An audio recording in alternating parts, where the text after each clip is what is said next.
welcome to section 4.4. I've divided this into two videos. So this is the first part, 4.4a. This section is all about applying congruence postulates. We went through last time and I listed several of them. Now we're going to learn how to use them. So far, when we have tried to prove anything, written a proof, it's always been a two-column proof. We have our statements in one column and the justifications in the other column matching up, and with a nice, just progressive, logical line of thinking to get from the starting point to the end point. There are other ways to prove things. One is just to write in paragraph form. This is true because, this is true because, this is true because. You can do that. Another method is a flow chart. So I've tried to draw a flow chart for you on the board behind me, and I'm going to walk through it so you can see how a flow chart would work. Now, the advantage to a flow chart is you have arrows so you can see where the line of thought leads. It may not be as easy to see written just in two columns, but by connecting with arrows where each statement leads, it might make more sense. So I have a triangle here, a triangle LON, and I have been given that this line through the middle, OM, is the perpendicular bisector of LN. That's what I was given, but I want to prove that this triangle is isosceles. So the first thing that I start with, as always, is the given. OM is the perpendicular bisector of LN. I just went ahead and drew a box around it just for clarity because I'm fitting everything on a small board. So what are the ramifications of that? If it's the perpendicular bisector of this side, then what that means is M has to be the midpoint of LN because it's the bisector.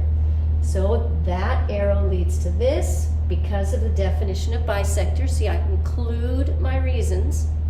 And if that's the bisector, then that means that LN is exactly the same as LN. That's because it's a midpoint. So from it being a bisector to a midpoint to congruent segments. All right.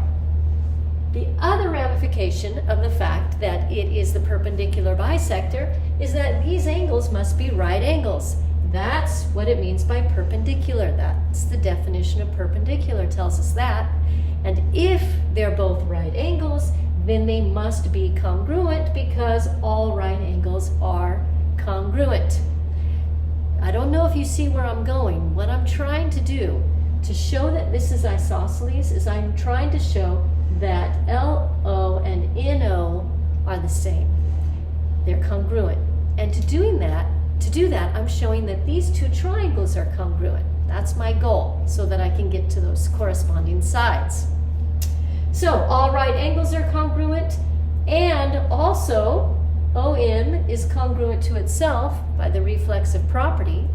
So now I have these two sides over here.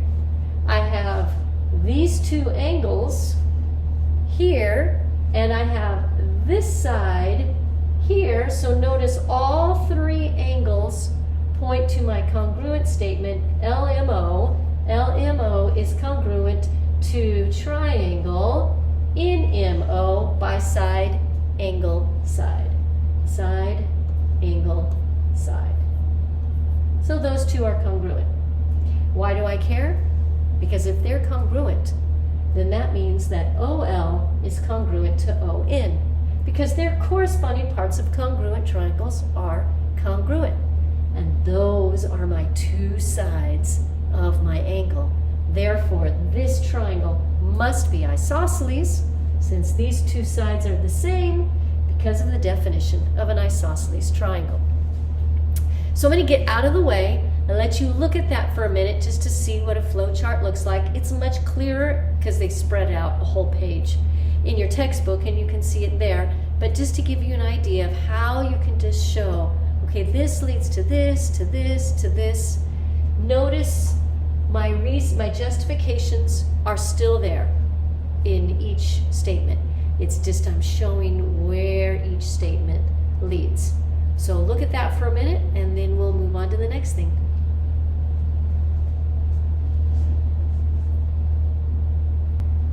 In the last section, we talked about 2 ways to show or to prove that 2 triangles were congruent without having to do all 3 sides and all 3 angles. The first one that we looked at was side, angle, side, making sure the angle was the included angle between the 2 sides. And we demonstrated how that was enough to show the whole triangle as congruent. And we also did angle, angle, side, angle, side, angle, where I had 2 angles and the included side. We could only make 1 triangle out of that, so that was another method to show that 2 triangles are congruent. My question is, does that side have to be included? Does it have to be in between the 2 angles in order for it to show that the two triangles are congruent? And the answer is no. As long as you have 2 angles, you only need 1 side. It just needs to be corresponding. That's the important thing. It must be a corresponding side.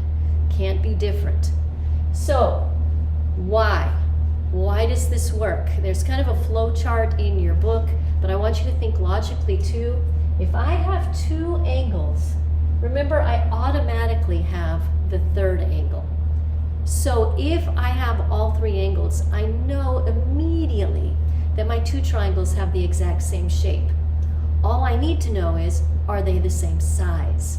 So 1 pair of corresponding sides will be enough to show, yes, they are the same size. That's why angle, angle, side works. So angle, angle, angle, side, angle, angle, side. Make sure it's in order. Make sure they're in corresponding position.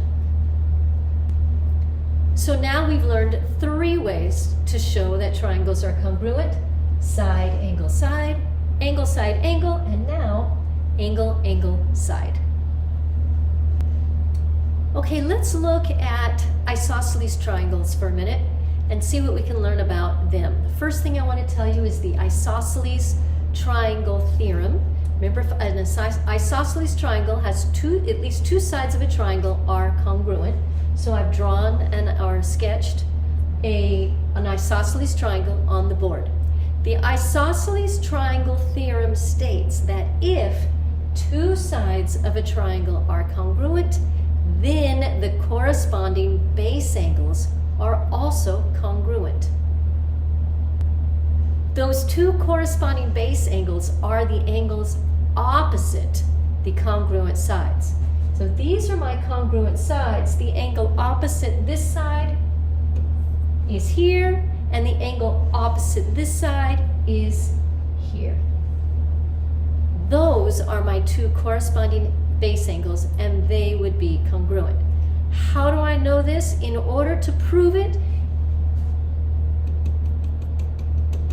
you have to kind of add a line down the middle of the isosceles triangle, similar to what we did earlier, right? And that is how you do the proof to show that it's true. I'm not going to walk you through the proof. It's in your book if you want. But I want to make sure that you have the isosceles triangle theorem and what it states. All right, the isosceles triangle theorem said if I have 2 congruent sides in a triangle, then the angles opposite those sides are also congruent. That's what we did last time. Well, what if I switch it? What if I have a triangle and I have 2 congruent angles? What does that mean? So this is the converse of the isosceles triangle theorem. If I have the sides, that means I have the angles. If I have the angles, do I have the sides?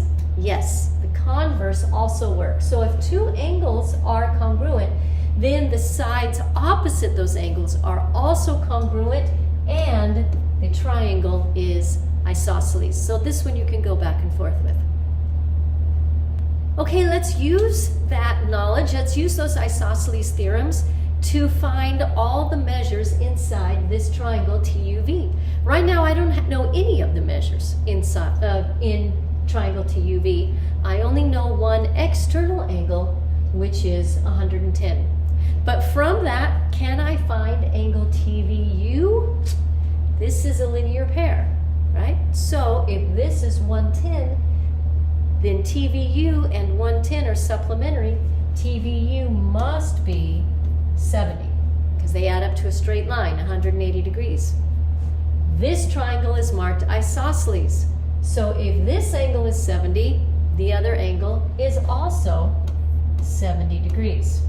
Okay, I have two 70-degree angles. It's a triangle. All three angles need to add up to 180.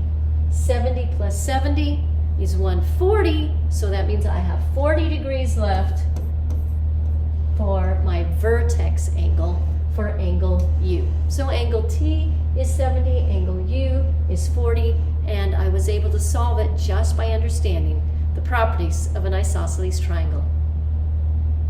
Okay, a special type of isosceles triangle are when all three sides are the same. So any in a triangle is equilateral if and only if it is equiangular. Well, that's a biconditional statement, which means the statement and its converse are true. Both are true. So a triangle is equilateral if it is equiangular. A triangle is equiangular if it is equilateral. In other words, if all the angles are the same, all the sides are the same. If all the sides are the same, all the angles are the same.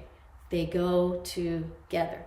Also, if it's equiangular, the corollary to this, then those angles are 60 degrees. So the corollary to this is that if it is equiangular, the measure of those angles are 60 degrees.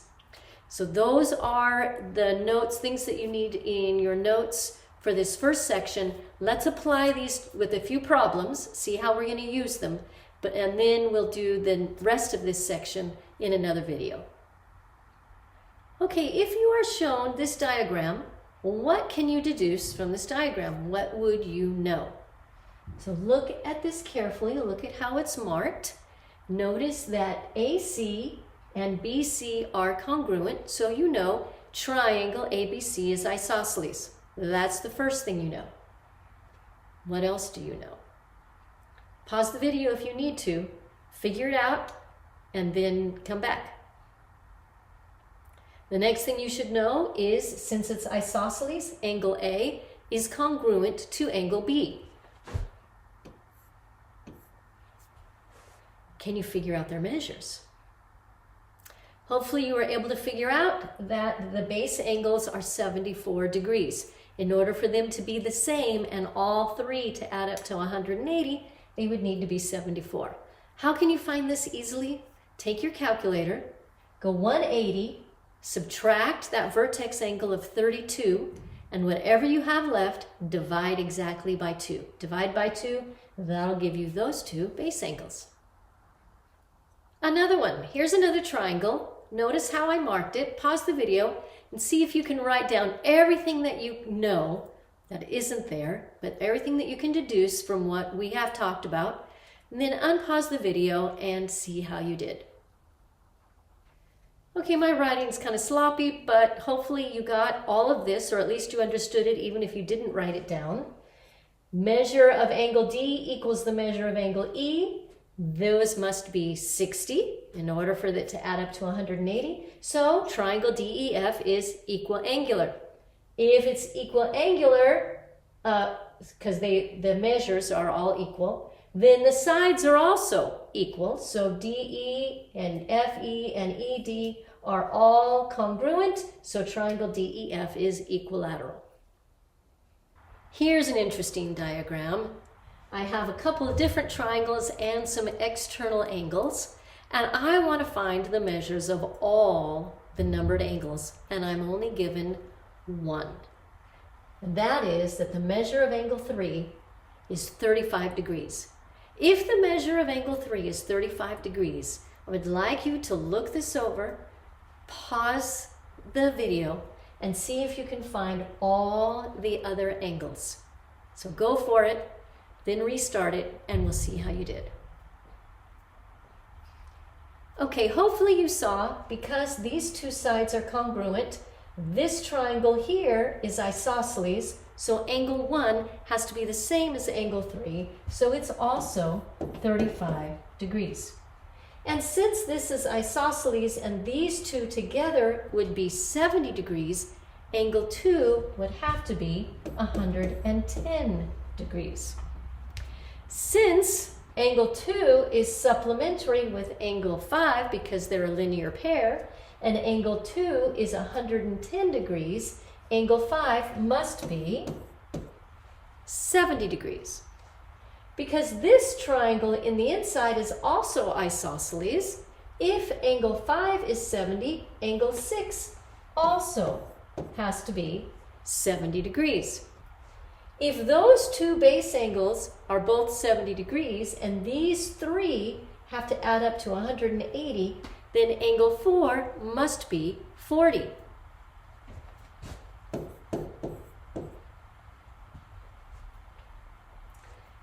If angle 6 is 70 degrees and these are a linear pair, then angle 7 would have to be 110 degrees.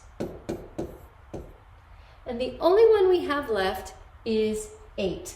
But if you notice, 1 plus 4 plus 8 all together have to equal 180. And 1 and 4 are added together are 75.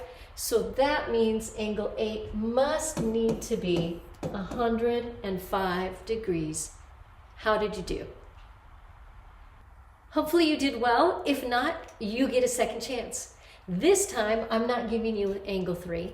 This time, I'm going to give you angle 7. And I am telling you that angle 7 is 120 degrees. So pause the video and do the same thing. See if you can find the measures of all the other angles based on the fact that the measure of angle 7 is 120 degrees. Okay, here are the correct answers. The way that we got them is if 7 is 120, these are a linear pair, that means 6 has to be 60. And since that's isosceles, 5 would also have to be 60. And if those two are 60, then we know 4 also has to be 60. So 4, 5, and 6 are all 60 degrees. If 5 is 60 and these two are a linear pair, then 2 has to be 120 because they add up to be 180. This is an isosceles triangle. If this is 120, then these two, 1 and 3, together have to add up to be 60 and they have to be the same. So they are 30 degrees each. If 1 is 30 and 4 is 60, that's 90. Then in order to make that, all three of those add up to be 180, 8 would have to be 90 degrees. So how did you do? I hope you did well. That is learning how to use angle, angle, side, or understanding what angle, angle, side was, but a lot of work with isosceles triangles and their base angles and how their sides correspond and all the theorems that are related to that. So we will continue this in the next video. That's all for now.